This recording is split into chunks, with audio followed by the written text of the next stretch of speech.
Hello friend, स्वागत है आपका उत्तराखंड ऑनलाइन एजुकेशन हब में। तो गाइज, वन दरोगा का कोर्स स्टार्ट हो चुका है। अगर आपने इनरोल नहीं किया है कोर्स में और आप जुड़ना चाहते हैं complete theory classes, MCQ chapter wise पूरा उनका एक्सप्लेनेशन, तो आप हमारे साथ जुड़ सकते हैं। कमेंट आपका डिस्क्रिप्शन बॉक्स पे है। 299 कोर्स का आपका प्राइस है, जिसमें कंप्लीट आपको थ्योरी क्लासेज, पीडीएफ्स, नोट्स, ये सारा का सारा क्या किया जा रहा है, प्रोवाइड करवाया जा रहा है। तो आज हम देखने वाले हैं गाइज क्वेश्चंस को, और वो हैं आपके ऑप्टिक्स से रिलेटेड। अच्छा, क्वेश्चंस करने से पहले एक बात आपको समझ लेना होगा गाइज। कोई भी अगर आपको डिफिकल्टीज आ रही है तो आप इस नंबर पे क्या कर सकते हो, व्हाट्सएप कर सकते हो, या कॉल करके आप पता कर सकते हो कोर्स कैसे आपको इनरोल करना है। देखो, सबसे पहले समझते हैं, इससे पहले जो आयोग है, आयोग ये एग्जामिनेशन करवा चुका है। ठीक है। और मल्टीपल शिफ्ट्स में ये एग्जाम हुआ था आपका, आई थिंक 18 शिफ्ट्स में एग्जाम हुआ था। तो उसी को लेकर के पहले डिस्कस कर लेते हैं। पिछली बार हमने देखा था गाइज, पिछली बार क्या हुआ था, आयोग ने 11th और साथ में क्या कर दिया था, 12th क्लास का आपका सिलेबस पूछ लिया था। हालांकि बाद में जब आंसर की आता है तो आयोग को इसको क्या करना पड़ा था, डिलीट करना पड़ा था। तो अब चांसेस ये हैं 99% आपके, 90% अगर हम मान लें कि जो कोर्स रहेगा या सिलेबस रहेगा वो आपका क्या रहने वाला है, 9th प्लस 10th की क्या रहने वाली है गाइड, साइंस। अगर हम देखें 9th और 10th की साइंस भी अगर आप पढ़ते हो अच्छी से ना, तो ये भी बहुत डीप, मतलब बहुत ज्यादा इसका भी अपने आप में क्या रहता है, सिलेबस रहता है। यहाँ पे आप क्या रहेगा, देखो 9th 10th की साइंस आने से कंपटीशन कहीं ना कहीं आपका क्या हो जाता है, हाई हो जाता है। मतलब मेरिट जो आपकी रहेगी, वो मेरिट क्या रहने वाली है, हाई रहने वाली है। पहली चीज आपको ये देख लेनी है। अब मेरिट हाई रहेगी तो उसका इफेक्ट क्या होगा, देखो आपको बस ये ट्राई करना है, आप कितनी कम गलतियां कर रहे हो एग्जामिनेशन में। क्योंकि जो जितनी कम गलतियां करेगा वो आपका इस दौड़ में क्या हो जाएगा, आगे निकल आएगा। मतलब आपको ग्रुप सी की तरह ये पैटर्न नहीं करना है कि क्वेश्चन आ रहे हैं या नहीं आ रहे हैं, हमें वो सब अटेम्प्ट करने ही है। जितनी कम गलतियां करोगे उतना ही आप रैंक में क्या हो जाओगे, ऊपर हो जाओगे। पहली चीज को इसको कवर अप कर लो। सेकंड क्या याद रखना है आपको गाइज, सेकंड आपको देखना है आप कितना ज्यादा मल्टीपल रिवीजन कर रहे हैं अपने नोट्स का, या जो भी आपको थ्योरी क्लासेस प्रोवाइड करवाई जा रही हैं, आपके कॉन्सेप्ट कितने अच्छे से रिवाइज हो रहे हैं। क्योंकि डायरेक्टली कॉन्सेप्ट पे आपके क्वेश्चन पूछे जाते हैं, किस पे, फिजिक्स पे। केमिस्ट्री की बात करूं तो वहां आपको रिएक्शंस को सीधे सीधे रट लेना है। और बायोलॉजी में तो गाइस समझने वाला है, लेकिन ये टर्म्स कुछ अजीब सी होती हैं, तो ये बायोलॉजी जितने ज्यादा टाइम आप पढ़ोगे इसे, तभी आपको टर्म्स याद हो पाएंगी। तो फिजिक्स को छोड़ दूं मैं, तो फिजिक्स थोड़ा समझने वाला सब्जेक्ट रहता है, वहां पर आप इजीली कर सकते हो। लेकिन केमिस्ट्री और बायोलॉजी, ये दोनों आपके कैसे सब्जेक्ट हैं, जो आपको बार बार पढ़ने हैं और बार बार इनकी क्या करनी है, क्वेश्चंस की प्रैक्टिस करनी है। तो बढ़ते हैं आज के क्वेश्चंस पे। सारी की थ्योरी क्लासेज, केमिस्ट्री आपकी स्टार्ट हो चुकी है, बायोलॉजी, फिजिक्स, ये सारी वीडियोज आपको मिलनी स्टार्ट हो चुकी हैं। तो आप कोर्स को क्या कर सकते हो, जा करके देख सकते हो। जिन्होंने एनरोल किया होगा उन्हें पता है। चलो, पहले क्वेश्चन पे बढ़ते हैं गाइज। पहला क्वेश्चन है आपका, which one of the following material can not be use to make a lens. तो पहले हमने एनसीईआरटी के क्वेश्चन रखे हैं। बोल रहा है इनमें से कौन सी ऐसी सामग्री है जिसका उपयोग लेंस बनाने के लिए नहीं किया जाता। तो गाइज देखो, पानी लेंस की तरह बिहेव कर सकता है। ठीक है, आपने देखा होगा ना, अपवर्तन आपने पढ़ा होगा। अगर ये बाल्टी रखी हुई है, इस बाल्टी में नीचे अगर मैं कोई सिक्का रख देता हूं, तो ये सिक्का थोड़ा सा क्या होता है, ऊपर उठा हुआ दिखता है। काहे की वजह से, अपवर्तन की वजह से दिखता है ये। अपवर्तन का मतलब इंग्लिश में होता है आपका रिफ्रैक्शन। क्या बोला जाता है गाइस, जिसे रिफ्रैक्शन बोला जाता है, ये आपको याद रखना है। तो भैया पानी लेंस की तरह बिहेव करेगा। ग्लास की बात करूं तो ग्लास, कांच का ग्लास देखा होगा आपने, ये भी क्या करेगा। उसके बाद प्लास्टिक, और तीसरा है मिट्टी। देखो प्लास्टिक अगर आपका ट्रांसपेरेंट है ना, तो ये भी लेंस की तरह बिहेव कर सकता है। तो आंसर क्या हो जाएगा, ऑप्शन नंबर डी। क्ले जो होता है गाइज, ये क्ले या मिट्टी है, लेंस की तरह बिहेव नहीं करेगी। अगर पूछे लेंस कितने प्रकार का होता है, लेंस के टाइप पूछे, देखो पूरी थ्योरी भी रिवाइज करेंगे हम थ्योरी में आपको। ठीक है, एमसीक्यू में लेंस आपका क्या होता है, एक होता है उत्तल लेंस, और दूसरा क्या होता है आपका अवतल लेंस। ये आपको याद रखना है। उत्तल मतलब होता है कॉन्वेक्स, और आपका अवतल मतलब होता है क्या गाइज, कॉनकेव होता है। दूसरी चीज क्या याद रखनी है, डायग्राम याद रख लो। ये है आपका डायग्राम। अगर ये डायग्राम है तो इसकी जो फोकल लेंथ होती है, ये ऑलवेज क्या होगी, नेगेटिव होती है। उत्तल लेंस का डायग्राम होता है ये किरणों को क्या कर देता है गाइज, ये आपका कन्वर्ज कर देता है, इसीलिए इसे कन्वर्ज लेंस और इसे डाइवर्जिंग लेंस कहते हैं। इसको क्या बोला जाता है, इसे कहा जाता है डाइवर्जिंग लेंस बोला जाता है। तो उत्तल लेंस की जो फोकल लेंथ होती है एफ अगर पूछता है तो ये एफ ऑलवेज क्या होता है, पॉजिटिव होता है, ये भी आपको याद रखना है। चलो बढ़ते हैं अगले क्वेश्चन पे। नेक्स्ट है, the image formed by a concave mirror observed to be virtual, erect and larger than the object. Where should be the position of the object? मतलब जो अवतल दर्पण है उसके द्वारा जो बनाई गई छवि है वो क्या है, आभासी, सीधी और वस्तु से बड़ी दिखाई देती है। देखो सबसे पहले तो आपको पता होना चाहिए जो आपका कॉनकेव मिरर है होता क्या है। तो मैंने कॉनकेव के लिए आपको थ्योरी में बताया हुआ है, कॉनकेव मतलब गुफा में आपको प्रकाश को डालना है, ये हो गया। अब यहाँ क्या होता है आपका, फोकल लेंथ होती है एफ होगा, फोकस पॉइंट, और यहाँ कौन सा पॉइंट होगा, सी वाला आपका पॉइंट होगा। जब आपकी इनफाइनाइट पे होती है ना इमेज, जब भी ऑब्जेक्ट इनफाइनाइट पर होगा तो किरण आती है, फोकस से जाती है तो बिंदु साइज बनता है। कभी भी याद रखोगे जो अवतल दर्पण है, ये जो अवतल दर्पण है इसकी सारी जो इमेजेस बनती हैं वो कैसी बनती हैं गाइज, वास्तविक इमेज बनती हैं। कैसी बनती हैं, वास्तविक बनती हैं। वास्तविक का मतलब क्या हो गया, रियल। लेकिन एक ऐसी कंडीशन है जिसमें ये रियल इमेज को नहीं बनाता है। वो कंडीशन कौन सी है, वो कंडीशन है जब आपका ऑब्जेक्ट क्या होता है, फोकस और पोल के बीच में रखा जाता है। देखो फोकस और पोल के बीच में रखोगे तो ये फोकस से जाती हुई आएगी आपकी, ये रे आपकी फोकस से जाएगी। वहीं एक को आप कहाँ से निकाल दोगे, सी से निकाल देते हैं, इस तरीके से बनती है। और ये किरणें यहां ना मिल करके ये कहाँ मिलती है, पीछे की तरफ आपकी मिलती है। तो इस तरीके से आपका ये इमेज बनेगी। ऐसी इमेज को आभासी इमेज कहते हैं। तो आपका आंसर क्या हो जाएगा, जब दर्पण के ध्रुव और उसके मुख्य फोकस के बीच। फिर से बोल रहा हूं, अनंत पर है तो फोकस पर बिंदु साइज की बनेगी। सेकंड आपको याद रखनी है, अगर सी और अनंत के बीच में है तो इमेज कहाँ बनती है, एफ और सी के बीच में। अगर सी पर है तो सी पर ही बनेगी, बराबर बनेगी वस्तु के। एफ पर है तो अनंत पर बनती है। तो ये आपको सारी की सारी कंडीशंस थ्योरी में मैंने सारी बताई हुई है। अगला प्रश्न है, where should an object be placed in front of a convex lens to get a real image of the size of the object. वस्तु के आकार की वास्तविक छवि, कभी भी अगर आपको वस्तु की वास्तविक छवि प्राप्त करनी है, बराबर प्राप्त करने के लिए एक वस्तु को उत्तल लेंस के सामने कहाँ रखना पड़ेगा। तो गाइज वस्तु को उत्तल लेंस के सामने कहाँ, ये क्या हो गया आपका, ठीक है, वस्तु को उत्तल लेंस के सामने कहां पर रखना पड़ेगा, तो आपका आंसर हो जाएगा सी पर रखते हैं हम। अब सी ऑप्शन में दिया नहीं है देखो, तो सी अगर ऑप्शन में नहीं दिया है तो सी होता क्या है, सी होता है फोकल लेंथ का दुगना, 2 टाइम्स होता है। तो आप क्या बोल दोगे, दोगुनी फोकस दूरी पर, ऑप्शन नंबर बी आपका क्या हो जाएगा, करेक्ट आंसर हो जाएगा। तो ये फॉर्मूला भी याद रखना, सी इज इक्वल टू 2F होता है। अगला प्रश्न है, a spherical mirror and a thin spherical lens have each of focal length of -15 centimeter. The mirror and the lens are likely to be। एक गोलाकार दर्पण है और एक लेंस है आपके पास, दोनों की फोकल लंबाई क्या है, नेगेटिव है। अब आपको सबसे पहले पता होना चाहिए, मैंने थ्योरी में क्लियरली मेंशन किया हुआ है, आपको बताया है। आपको अगर इमेज पता है तो आप रटो मत, आपके पास इतना टाइम है कि आप ये बना सकते हो। देखो पर ये है आपका कौन सा दर्पण, तो आप बोलोगे सर ये हमारा अवतल दर्पण, दैट मीन्स कौन सा है, कॉनकेव मिरर है। क्या है, कॉनकेव मिरर है। तो प्रकाश की किरण जब आएगी ना पैरेलल, तो ये फोकस से होकर के जाती है। अब देखो ये फोकस क्या है, इस पोल के लेफ्ट साइड में है, और लेफ्ट साइड की डिस्टेंस हमेशा क्या होती है, नेगेटिव होती है। तो जो दर्पण है ना, दर्पण तो मुझे पता चल चुका है भैया मेरा, ये कैसा दर्पण दर्पण है, अवतल दर्पण है। अब बात करते हैं लेंस की। देखो लेंस की बात करोगे, इसी के लेंस को, अवतल लेंस की ही बात कर लेते हैं।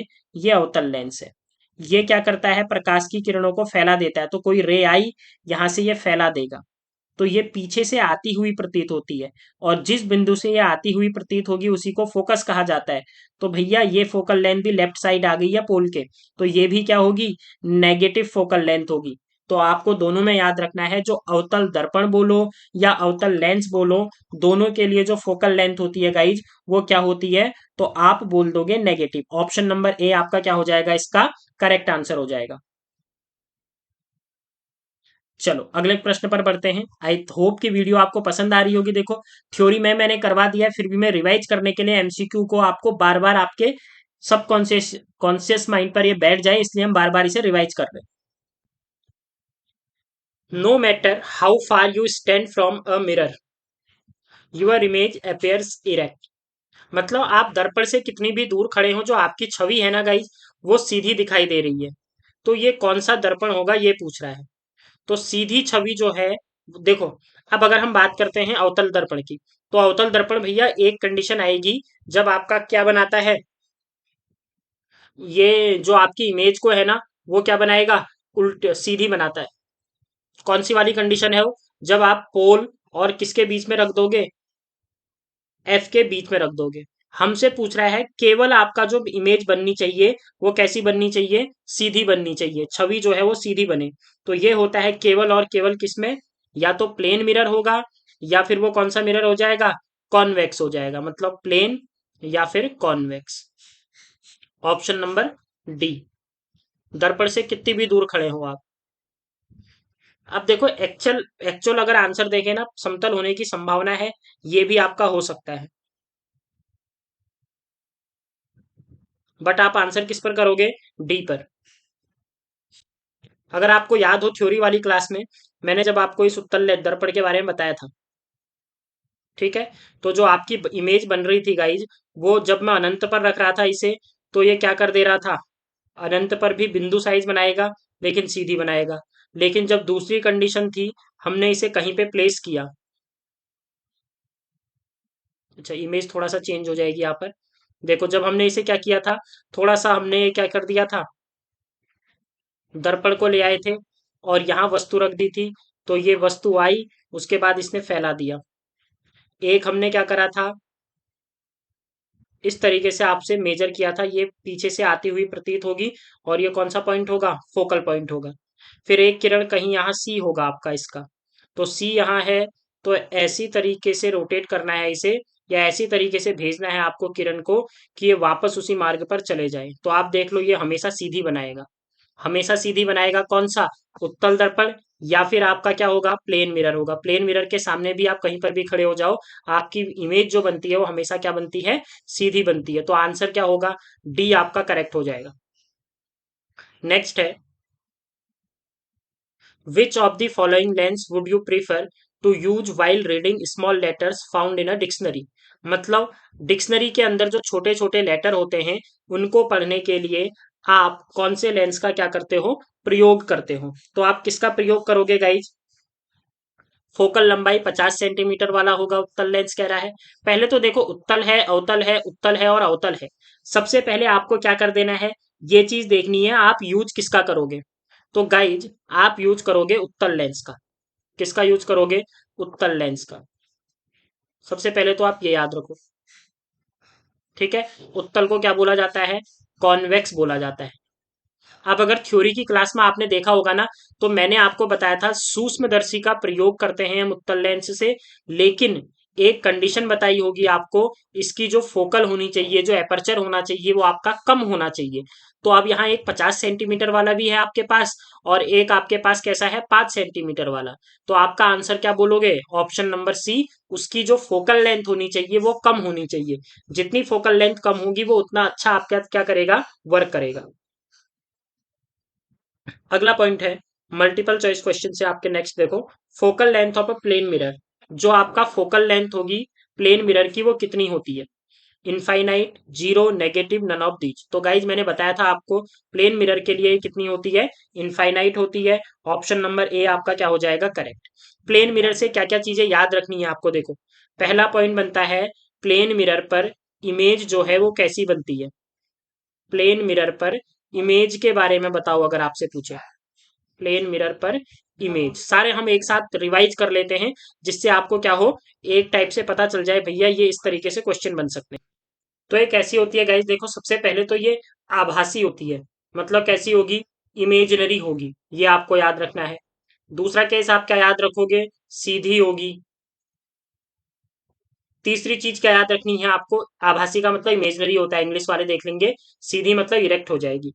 दूसरा क्या है देखो गाइज, जितनी, अगर ये आपका ऑब्जेक्ट ये प्लेन मिरर है और इस प्लेन मिरर के सामने अगर आप 5 सेंटीमीटर की दूरी पर क्या कर रहे हो, यू को रख रहे हो, मतलब अपने ऑब्जेक्ट को रख रहे हो, तो 5 सेंटीमीटर दूरी पर ही आपकी क्या बनती है, इमेज भी बनती है, ये याद रखना।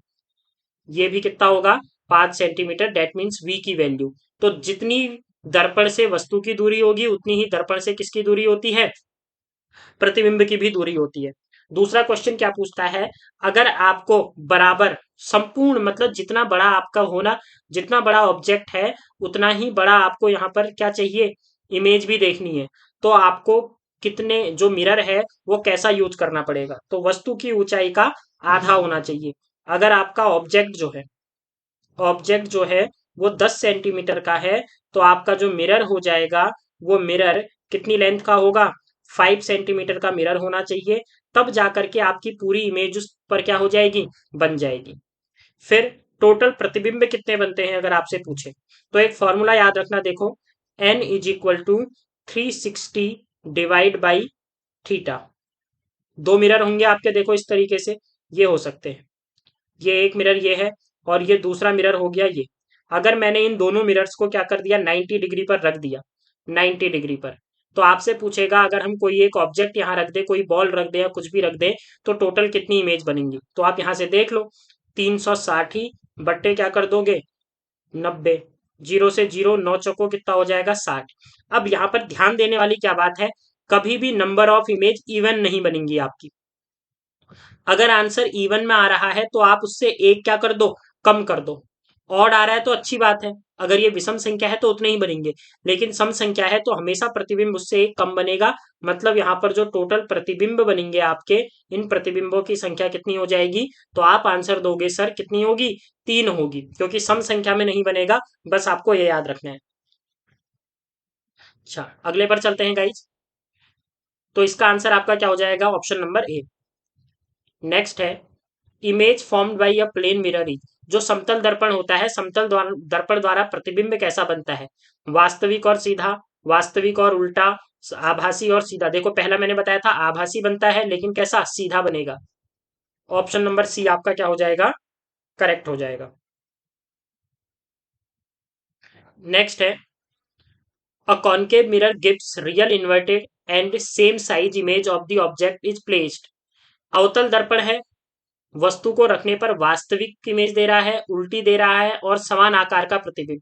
कहीं पर भी आपको अगर ये समान आकार मिल जा रहा है, एक आपको मैं हिंट दे रहा हूं, सेम साइज अगर कहीं पर भी आपको दिख जाए ना, कुछ मत करो, आंख बंद करके वहां पर मैं बता रहा हूं, आप क्या लगा करके आना, उसको सी पर लगा देना, सी मतलब at the curvature. Option number C आपका क्या हो जाएगा, करेक्ट आंसर हो जाएगा, और कुछ याद ही नहीं करना। समान प्रतिबिंब पूछ दिया है तो आंख बंद करो और वहां किसको लगाओ, कर्वेचर को लगाओ। चलो भैया अगले पर चलते हैं। Power of lens is -40, it's focal length. अच्छा क्वेश्चन है, देखो सबसे पहले पावर ऑफ लेंस किस में मापी जाती है, तो याद रखना ये मापी जाती है डायोप्टर में। किस में मापी जाती है गाइज, डायोप्टर के अंदर इसको मेजर किया जाता है। तो P जो होती है ये होता है 1/f, ये फोकल लेंथ के क्या होता है, व्युत्क्रमानुपाती। लेकिन यहाँ पर f जो है वो मीटर में है। अगर आप f को सेंटीमीटर में रखना चाहते हो तो इसे 100/f कर दोगे और आपका आंसर यहाँ किस में आ जाएगा, सेंटीमीटर में। तो हमसे बोल रहा है एक पावर जो है उसकी -40 सेंटीमीटर है, तो रख दो, पावर को -40 रखोगे। आंसर देखो मीटर में भी है सेंटीमीटर में भी है, तो हम क्या करते हैं, हम सेंटीमीटर में लेके चलते हैं। 100 बट्टे फोकल लेंथ हमें निकालनी है, तो यहां से फोकल लेंथ निकालनी है आपको, तो एफ बराबर, ये देखो इसके पास चला जाएगा, तो ये हो जाएगा 100 बट्टे माइनस का 40, तो जीरो से जीरो कैंसिल हो जाएगा, 2 दूना 4 है, 2 पंचे 10 है, 5 का आधा करना है, तो आप बोलोगे सर 2.5, लेकिन एक आपका क्या था, माइनस था। मैंने 100 लगाया था, तो फोकल लेंथ कितना आएगी, आप बोलोगे सर सेंटीमीटर में, तो आंसर है -2.5 सेंटीमीटर, लेकिन सेंटीमीटर में आंसर है नहीं। तो अब इस केस में क्या करना है, आपको आंसर देना पड़ेगा किस में, मीटर में। या हमने कुछ गलत तो नहीं किया? अच्छा 2.5, देखो जीरो से जीरो कैंसिल हो गया था, ये आपका शायद ना 2.5, यहाँ पर आंसर आपका मिसप्रिंट हुआ हुआ है, तो इसे आप करेक्ट कर लोगे। ये क्या होगा आपका -2.5 मीटर हो जाएगा। ठीक हो गया। अगर यहाँ पर 4 होता ना तो तब कर लेते, ये फिर इतना ही आ जाता। अगले पर बढ़ते हैं। Concave mirror gives virtual erect and enlarged image if the object is placed. जो आपका अवतल दर्पण है वो आभासी, सीधा और कैसा प्रतिबिंब दे रहा है? बड़ा प्रतिबिंब दे रहा है। अब सबसे पहले अवतल दर्पण की कंडीशन जैसे ही होती है ना, दिमाग पे ये इमेज बन जानी चाहिए। और ये इमेज जैसे ही आपकी बनती है तो आपको चीजें पता चल जाती हैं। जैसे ही वैसे हमारा जो एफ होता है, मतलब ये जो अवतल दर्पण है, ये सारी इमेज नीचे को बनाता है, मतलब उल्टी इमेज बनाता है। लेकिन तुम्हें अगर अवतल दर्पण के साथ कॉनकेव के साथ सीधी चीज दिखा रहा है, सीधे के बारे में पूछ रहा है कि जो प्रतिबिंब है वो सीधा बनना चाहिए, तो दिमाग में एक ही जगह याद आनी चाहिए कि भैया जो मेरी वस्तु है, जो मेरा ऑब्जेक्ट है, उसे फोकस और पोल के कहाँ रखा गया होगा? बीच में रखा गया होगा, तभी ये कंडीशन पॉसिबल है। मेरी जो इमेज बनेगी वो इसके पीछे बनेगी। ये इमेज आभासी होती है और वस्तु से क्या होती है? बड़ी होती है। तो क्या बोल दोगे? आप बोल दोगे बिटवीन पी एंड एफ, पोल और किसके बीच में? फ्रिक ये फोकल लेंथ के बीच में। ऑप्शन नंबर बी आपका क्या हो जाएगा? सॉरी, ऑप्शन नंबर सी आपका क्या हो जाएगा? करेक्ट आंसर हो जाएगा। थोड़ा हिंदी में देख लेना गाइज। ठीक हो गया, क्योंकि इंग्लिश भी बनाना, उसके बाद हिंदी भी बनाना, फिर आपको थ्योरी क्लासेस भी देना। तो इंग्लिश में तो सारे सही है, वो पता है, क्योंकि इंग्लिश में बनाए हुए हैं सारे। चलो अगले पर आ जाते हैं। ये पता ही है, इन्फिनिटी पे बनाओगे तो जो इमेज बनती है वो इमेज कहाँ बनती है? वो आपकी बनेगी फोकस पर। अगर बिटवीन एफ एंड सी है, फोकस और सी के बीच में है, तो इमेज कहाँ चली जाती है आपकी? ये हो जाती है इन्फिनिटी व सी के बीच में। नहीं, फोकल और सी के बीच में इमेज है। फोकल और सी के बीच, यहाँ देखो, फोकल और सी, सी यहाँ होगा आपका। अगर आप ऑब्जेक्ट को यहाँ रख रहे हो तो ठीक है, जो इमेज है वो अनंत और सी के बीच में बनेगी। अगले पर आ जाओ। The mirror that allows gives virtual and erect image of the object but image of smaller size than size of the object.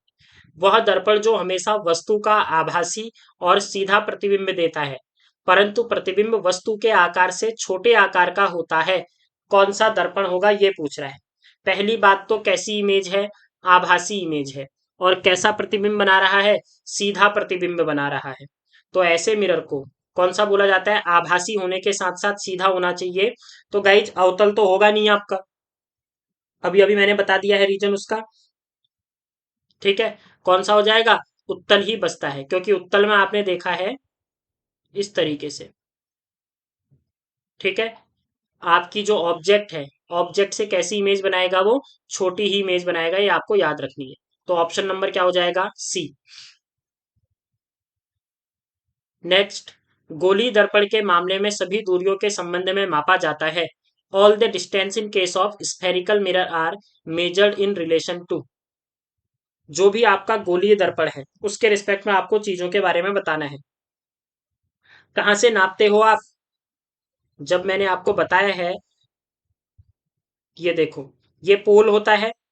अगर यहाँ ऑब्जेक्ट रखा हुआ है तो ये पी से लेकर के आपके ऑब्जेक्ट तक की दूरी यू कहलाती है। अगर प्रतिबिंब यहाँ बन रहा है तो पी से लेकर के प्रतिबिंब इमेज की जो डिस्टेंस है उसे वी कहते हैं। तो भैया किसके रिस्पेक्ट में माप रहे हो? तो पोल के रिस्पेक्ट में, दर्पण के ध्रुव के रिस्पेक्ट में मापी जाती है। ऑप्शन नंबर बी आपका क्या हो जाएगा? करेक्ट आंसर हो जाएगा। नेक्स्ट है, अवतल दर्पण की वक्रता, त्रिज्या तथा फोकस दूरी होती है। The radius of curvature of focal length of a concave mirror. सीधे दिमाग में क्या? Concave mirror. देखो चीजों को ना समझ लो। अब यहाँ पर क्या है भाई गाइज, आपने इसे किसी ना किसी दर्पण से ही तो काटा होगा, किसी ने स्फेरिकल मिरर से काटा होगा आपने। तो भैया इसे आप पूरा करो। अगर आप इसे क्या बनाते? स्फेयर बनाते, तो स्फेयर ऐसे ही तो बनाते। तो इसका जो आपका क्या हो जाएगा? केंद्र हो जाएगा, वही इसकी कर्वेचर हो जाएगी। तो कर्वेचर देख लो, पोल यहाँ होता है जो मिरर को बीच भाग में काटता है दो बराबर भागों में। तो पोल से लेफ्ट साइड की दूरी नेगेटिव होती है और इसके इधर की साइड जो होती है वो क्या होती है? पॉजिटिव होती है। तो खुद बता दो अब आंसर दे करके। तो इसकी जो कर्वेचर है भाई, वो कर्वेचर का है नेगेटिव साइड है। तो आप बोलोगे जो कॉनकेव मिरर होता है उसकी फोकल लेंथ कैसी होती है, नेगेटिव। ऑप्शन नंबर बी आपका क्या हो जाएगा, करेक्ट आंसर। अगला प्रश्न है, the object stands in both concave as well as convex mirror. मतलब अवतल और उत्तल दर्पण दोनों में वस्तु की दूरी पूछी है। क्या आपका ये अवतल दर्पण है और ये आपका कौन सा दर्पण है, उत्तल दर्पण है। मुझे एक चीज बताओ, दोनों ही केसेस में वस्तु आप यहीं तो रखते थे, और ये पोल से कहाँ आता है, तो आप बोलोगे सर ये पोल से लेफ्ट साइड में आता है। और लेफ्ट साइड में कोई भी चीजें आती हैं तो वो हमेशा क्या होंगी, नेगेटिव होंगी। तो भैया यू की वैल्यू ऑलवेज क्या होगी, नकारात्मक होगी, नेगेटिव होगी। ऑप्शन नंबर ए इसका आपका क्या हो जाएगा, करेक्ट आंसर हो जाएगा। अगला प्रश्न है, the ratio of the speed of light in vacuum to that in medium is known as speed of light.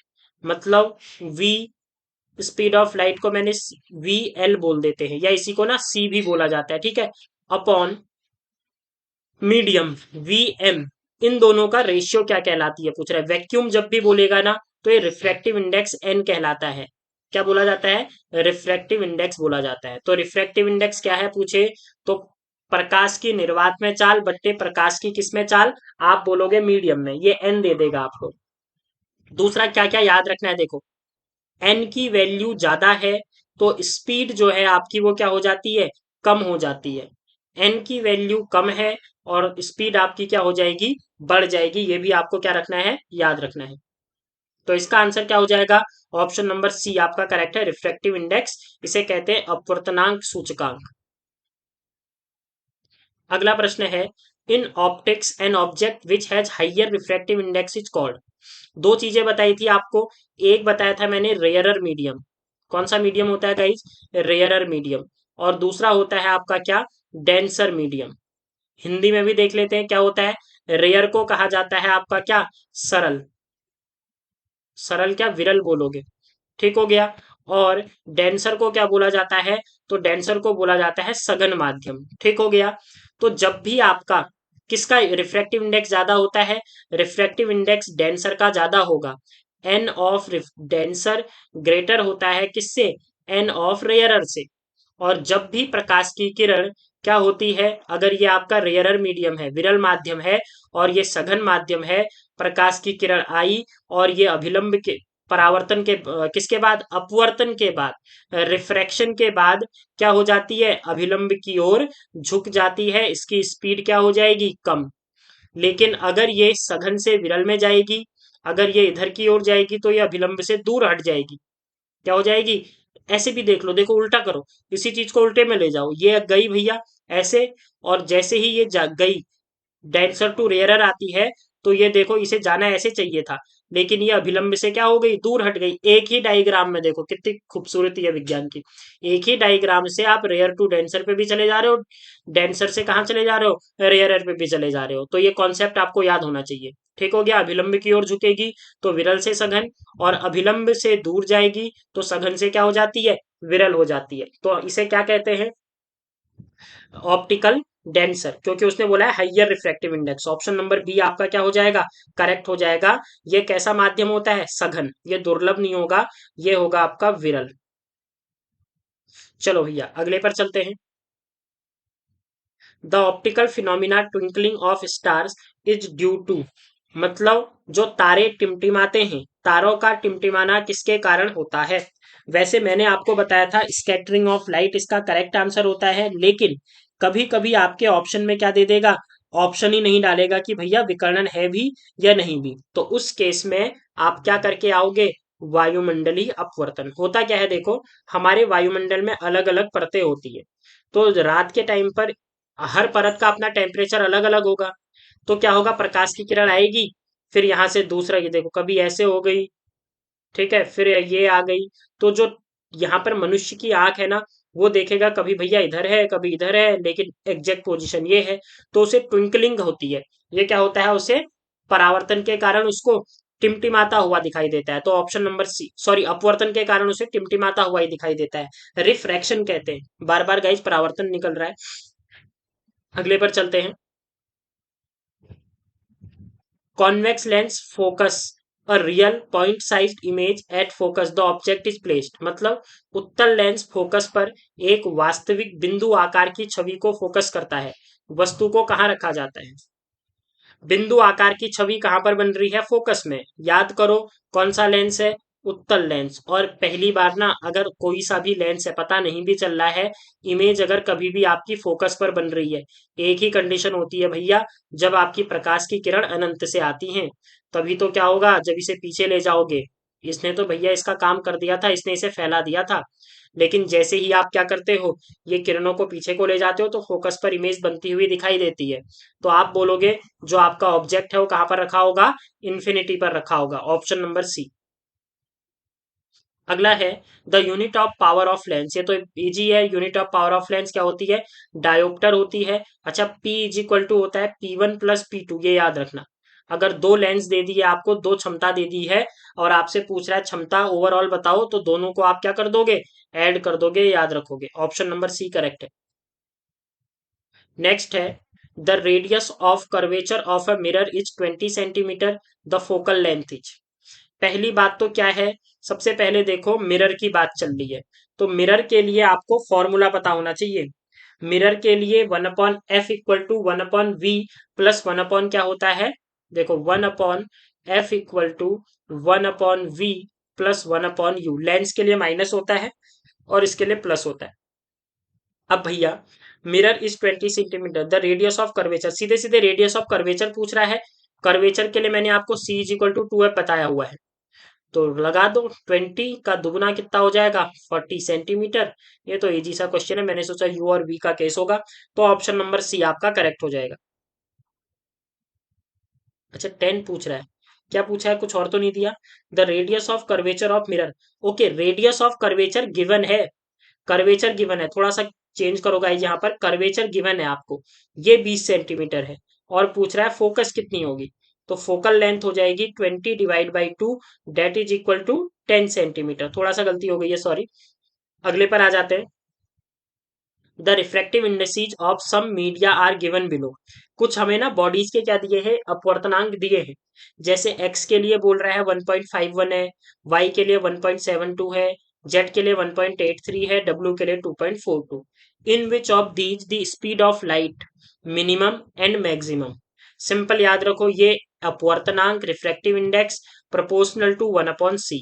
इसका मतलब स्पीड ज्यादा है तो रिफ्रैक्टिव इंडेक्स क्या होगा? कम होगा। तो स्पीड ज्यादा रखने के लिए रिफ्रैक्टिव इंडेक्स कम होना चाहिए x। इसके लिए आपकी स्पीड क्या होगी? मैक्सिमम स्पीड हो जाएगी। लेकिन अगर आपका c क्या हो जाए, दूसरे से देखते, देखो n प्रोपोर्शनल टू 1/c बोला। अगर c कम है तो रिफ्रैक्टिव इंडेक्स क्या होगा? ज्यादा। तो भैया रिफ्रैक्टिव इंडेक्स इसका ज्यादा है, तो इसके लिए c क्या होगी? मिनिमम होगी। तो देख लो आपका आंसर क्या हो जाएगा। एक्स के लिए मैक्सिमम होना चाहिए, एक्स के लिए मैक्सिमम, और जो हमारा क्या है डब्ल्यू के लिए मिनिमम, डब्ल्यू के लिए क्या होगी? मिनिमम। ऑप्शन नंबर सी जो है आपका, ये क्या है गाइज? करेक्ट आंसर है। अगला प्रश्न है the power of lens is 1.6 dioptre, the nature of lens. अब यहां से क्वेश्चन क्या बनता है, देखो। पहले तो भैया पावर आपको पता होनी चाहिए। जो लेंस की क्षमता होती है, पावर, ये दो टाइप के लेंस होते हैं। कौन कौन से लेंस होते हैं सर? एक होता है उत्तल लेंस। कौन सा लेंस? उत्तल लेंस। इसे हम इंग्लिश में क्या कहते हैं? Converging lens. कन्वर्जिंग, ठीक है, कन्वर्जिंग, क्योंकि ये कन्वर्ज कर देता है। और दूसरा होता है आपका अवतल लेंस, और अवतल को कहा जाता है क्या? Diverging lens. कौन सा लेंस? डाइवर्जिंग लेंस, मतलब ये किरणों को फैला देता है। तो अगर आपकी, ठीक है, कैसे समझते हैं? P इज इक्वल टू, मैंने आपसे बोला है 1/f होता है। थोड़ा ना कॉन्सेप्ट पे जाते हैं, रटना नहीं है। आपने कई बुक्स में देख लिया होगा भैया, जो उत्तल होगा, उत्तल के लिए पावर पॉजिटिव होगी। क्यों होगी ये तो पता हो। बार बार हम अगर सब चीजें रटते रहेंगे, केमिस्ट्री हमें रटनी है, बायो में हमें बहुत ज्यादा चीजों को याद करना है, फिजिक्स में भी हम याद करेंगे, तो चीजें नहीं बनेंगी। मैंने आपको बताया फोकल लेंथ का खेल खेलो सब में। अब फोकल लेंथ का खेल खेल कैसे खेलना है? ये है मेरे पास उत्तल, ठीक है। अब उत्तल में ये मैंने ऑब्जेक्ट रखा, आपने प्रकाश की किरण डाली, ये आपकी इस तरीके से बनती हुई आएगी, ये फोकस पर मिलेगी आपके। कहां पर आती है गाइज? फोकस पर। कहीं से भी अनंत से डाल लो दो किरणें, फोकस पर ही मिलेंगी। अब ये देखो भैया, किरणें यहां मिल रही हैं, जहां किरणें मिलेंगी ना वहां फोकस होगा। तो ये पोल होता है आपका, पोल से राइट साइड की डिस्टेंस पॉजिटिव। तो आप बोलोगे सर इसके लिए फोकल लेंथ पॉजिटिव है। फोकल लेंथ पॉजिटिव आ गई, तो अगर फोकल लेंथ पॉजिटिव आ गई तो आप बोलोगे आपका जो डायोप्टर है या जो लेंस की क्षमता है वो भी कैसी आएगी? पॉजिटिव। मिल गया आंसर। उत्तर लेंस के लिए जो आपकी क्षमता होती है वो क्या होती है? पॉजिटिव होती है। और हमें पता है अवतल लेंस के लिए फोकल लेंथ नेगेटिव होगी, तो इसीलिए इसके लिए क्षमता भी क्या हो जाएगी? नेगेटिव में हो जाएगी। कहानी खत्म। तो आंसर क्या हो जाएगा? पॉजिटिव है तो उत्तल। उत्तल का मतलब कॉन्वेक्स। ऑप्शन नंबर ए आपका क्या है इसका करेक्ट आंसर है। अगला है, an incident ray makes 60 degree angle with the surface of the plane mirror. अच्छा, प्लेन मिरर है। सबसे पहली बात तो ये देखो, ये मैंने प्लेन मिरर बना दिया। इस प्लेन मिरर के लिए एक सीधी लाइन यहां डालनी पड़ेगी। ये मेरा अभिलंब कहलाता है, नॉर्मल कहलाता है।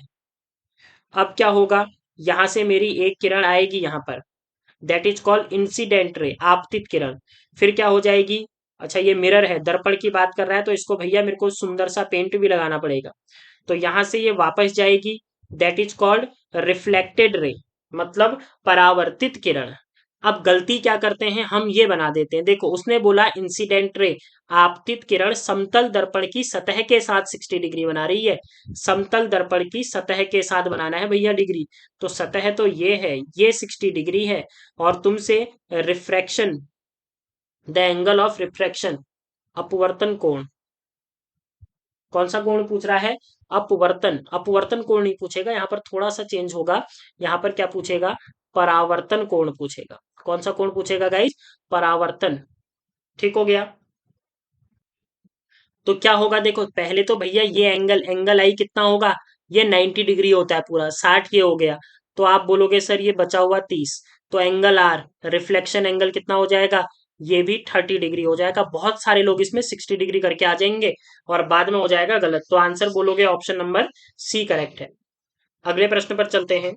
The length of reflection in the given figure is, अच्छा एंगल ऑफ रिफ्लेक्शन, ठीक है। ये एक्चुअली फिगर क्या था मैं आपको बता दूं। ये फिगर आपका इस तरीके से है।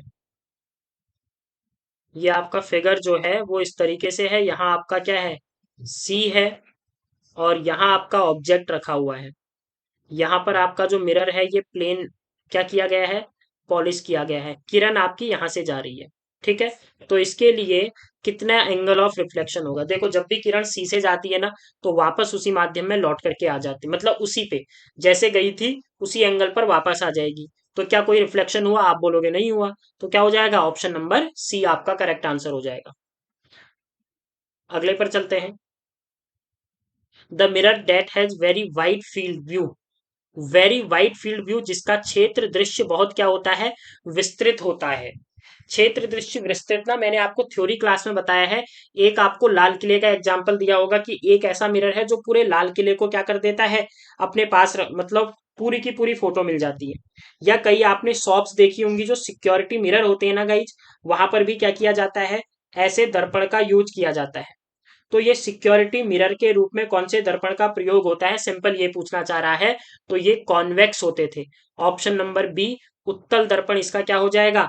Correct answer. अच्छा, अब जब इतनी चीजें हुई हैं तो हमें ये पता होना चाहिए उत्तल दर्पण का प्रयोग कब किया जाता है और अवतल दर्पण का प्रयोग कब किया जाता है, क्योंकि ये तो आपका मेन है। सबसे पहले आ जाते हैं देखो अवतल दर्पण के लिए। अवतल दर्पण के लिए कंडीशंस क्या है ये देख लो। कहाँ है अवतल? ये है।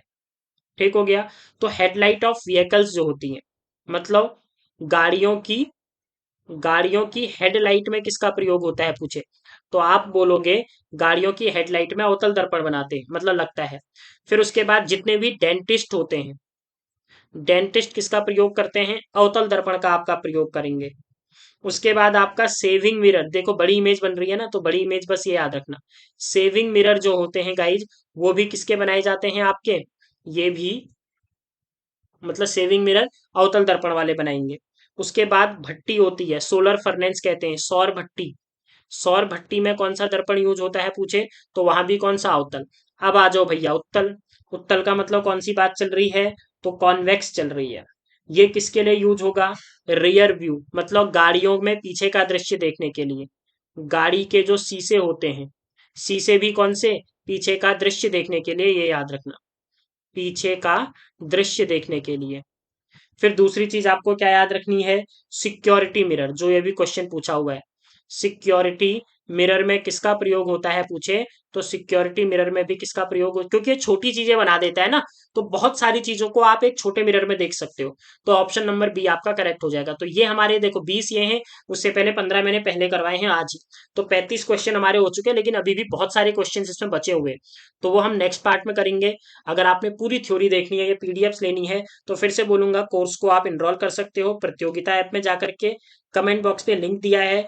वीडियो अगर पसंद आई है गाइस, तो आप चैनल को सब्सक्राइब कर दो, वीडियो को लाइक कर दो। दूसरा ना, आप अपने कमेंट दे देना, देखो ऐसे ही वीडियो सही है या आप चाहते हो कि नहीं लाइव आपके साथ जुड़ा जाए, लाइव कनेक्ट हुआ जाए। लाइव ना जुड़ने का एक रीजन क्या है ना गाइस, जिसमें फिर सेशन लंबा हो जाता है, क्वेश्चंस कम हो जाते हैं। जैसे अभी मैं क्या करता हूँ, अभी मैंने बस आपको क्या करना है, क्वेश्चन पढ़ने हैं और आपको आंसर देना है। तो इससे कम टाइम में आपका ज्यादा क्या हो जाता है, ज्यादा आंसरिंग मतलब ज्यादा क्वेश्चंस हमारे कवर अप हो जाते हैं। नहीं तो अगर ऐसा होगा, ऐसे रिकॉर्डेड दे देंगे और संडे को क्या हो जाएंगे, संडे का सेशन लाइव रख लेंगे, जिसमें आपके जितने भी डाउट्स हैं जो भी हैं वो क्या हो जाएंगे, आप क्लियर कर सकते हो। बाकी एप्स पे जितने भी हैं उनको कोई भी डाउट हो रहा है तो व्हाट्सएप नंबर आपके पास है, उस पर आप जा करके क्या कर लो, बहुत जल्द ग्रुप बना देंगे जिसमें आपको डेली टारगेट दिया जाएगा। तो मिलते हैं न्यू वीडियो के साथ, तब तक के लिए bye. Thanks, have a good day.